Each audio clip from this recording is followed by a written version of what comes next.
Joining us now in our Disruptor series, Aaron Pettigrew.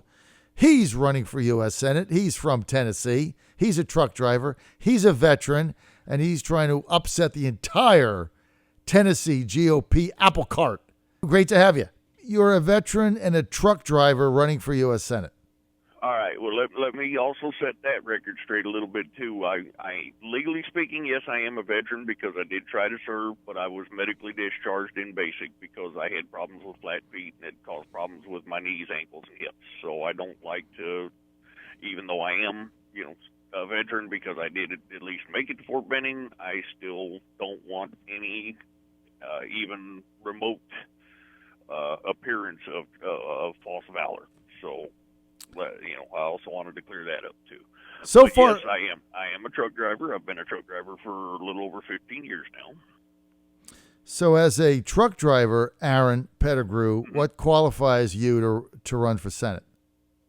Well, it's a combination of things. Number one, I've actually been thinking about this and preparing for this since before Lamar Alexander ran for his last term. And also because, as a group, truck drivers are often more well-informed than people realize. Going down the road doing our jobs and stuff, we, have to keep our minds active. And a lot of times we're listening to the news all day long. It's not something that many people get to do because of the nature of their work. But as a truck driver, we do actually get to keep informed. And the other thing is that I've actually, been learning about the position, not just the stuff on the floor, but also the stuff that happens behind the scenes and people don't realize. And in general, I think it's time that more regular American citizens step up to serve this country. How are you going to raise money to be competitive in this race? Well, that's one I'm working on. That's one I'm still working on. Getting that first few $1,000s is always the biggest challenge. Once you start getting a measurable amount of money, then it picks up. But I'm trying to grow my following mostly on social media because of the nature of my work. Also through getting out and generally meeting people. Most people, when they meet me, realize that I am the real deal and I'm not putting on any airs for anybody. So, okay, let me ask you this. Mm-hmm. There's a number of other candidates in this race and yes, more likely to get in. Why Aaron Pettigrew? Because at least out of the candidates that I've seen, now there is one candidate or one possible candidate that will have a little bit better understanding of things. But out of the candidates that I've seen, I'm able to connect the dots a lot better than most of them, at least with what I talk about, both on social media, what I read about in their articles, and what I hear in their speeches. Okay, I have a deeper understanding of how bad the swamp really is. And if we're going to drain it, you have to have people that can actually see the connections. You also ran in 2018, right? Yes, sir. Yes, I originally started my campaign actually when Harvey hit land, and we still thought it was going to be Bob Corker in the race. After he decided he wasn't going to run again, then Marshall Blackburn got in. I kind of knew how things were going to go at that point, just because I listened to a lot of talk radio and stuff like that, shows similar to yours, and so I kind of knew what was coming. But I stayed in anyway. There were a few reasons about her, but also in general, I'm one of those kind of people that when I start something, I carry it through no matter what. Mm-hmm. Mm-hmm. And so let me give can you give our audience a couple of the key issues that you're running on, Aaron, that would separate you out from some of the other candidates? Number one, I am absolutely firm on the Second Amendment. I understand that the shall not be infringed, and the reason why that was stated the way it was. I do have a lot of support from the Second Amendment crowd as well because of that reason. Another thing that is that I am actually trying to repeal stuff. I'm not just sitting here, talking about, just the solutions that need to be done, but also cleaning up the mess that already exists. And I'm willing to look through bills. I'm actually willing to go through and do the work and see what is costing us so much money that we're almost $23 trillion in debt now. And I'm actually willing to go through and just do the work. Mm-hmm. I'm also the most accessible candidate from everything I understand. I'm willing to talk to people, and I'm actually able to, publish my own phone number, the whole 9 yards on my campaign. So I'm, a lot more accessible, and I plan to be more accessible as a senator when I'm serving.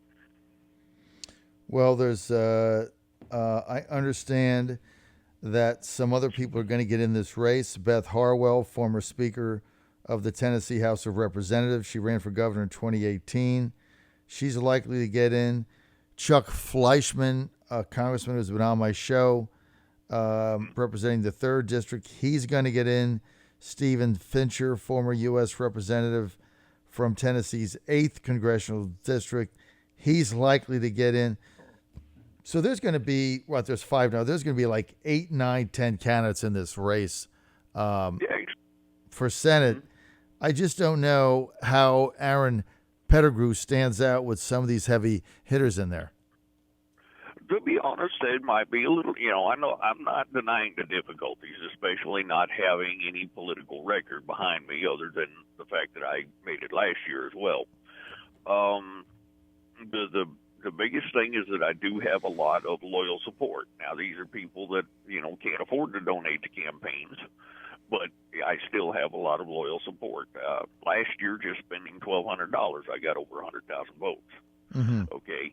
And honestly, I've been reaching out to a lot more people. Plus, I actually started launching my campaign 3 days after Lamar Alexander said that he wasn't going to run again. So people are starting to notice me. The media is not, and the party is trying to ignore me because I'm not much of in the fundraising department. But at the same time, I'm actually getting my message out. Well, look, I mean, the fact that you're a truck driver running for Senate, yes, how do you campaign while still driving a truck? A good portion of it is on social media. But, and the other thing is that there are actually people starting to help me out, people starting to work on helping me get signs and things like that, and just talking about me. I also actually take advantage of my job a little bit. Most of our loads with the company I drive for, go in and out of Tennessee. So anytime I'm stopping in the state, whether it's at a truck stop or at a place of business that I'm picking up or delivering, I'm actually talking to people. I'm just getting out and doing it the old-fashioned way, shaking hands. Well, it's certainly a different way to run for U.S. Senate, Aaron. I'll grant you that. It is, and I know it's a challenge, and I do face the political realities. But if people really want good America First type candidates, that are willing to help carry on the message even after Trump is out of office, they're going to need to start looking at the candidates they have. And that's in other races too, not just mine. Now of the 5 of us, there's I don't know much about Mr. Gap, but Dr. Manny Sethi and Clyde Benson are both good people, I think. I just don't see I don't see the fight. I don't see the awareness of what it really is happening, and what at least not to a complete scale. Now, granted, I'm more open to talk about those kind of things, being kind of an underdog, but nonetheless, it's still part of what needs to be done.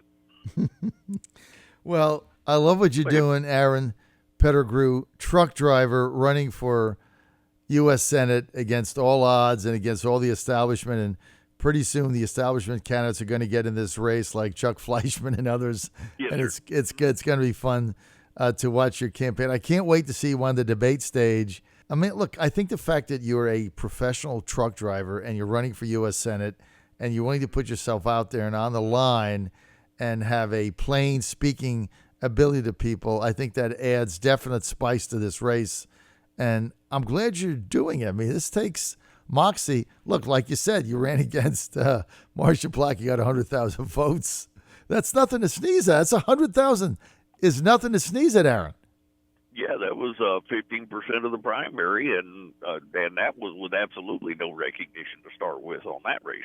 I know you got 15%. In fact, a lot of people didn't even hear about me until the sample ballots come out because, again, I didn't raise a whole lot. I managed to get $225 last year. I'm well past that now, still not up to the 5,000 mark to report to the FEC, but I am well past that now. Well, you surpassed $250. That's a good thing, Aaron. I got to go. We're out of time. I want to thank Aaron Pettigrew for being with us. Aaron, running for the U.S. Senate from Tennessee. He's a truck driver. He thinks he's going to raise $5,000 by the end of this reporting period. Aaron, do you have a website?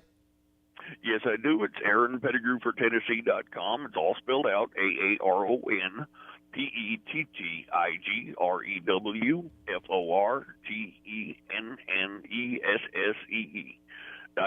And I publish my own phone number and my own email on there, so if anybody wants to communicate with me, they're going to get me directly. So right, please Aaron, get to know me and get to know, the choices that you have. Aaron, thank you. John Fredericks Radio Network. Thank you for your time, sir. Aaron Pettigrew, truck driver, candidate, U.S. Senate. I'll be right back.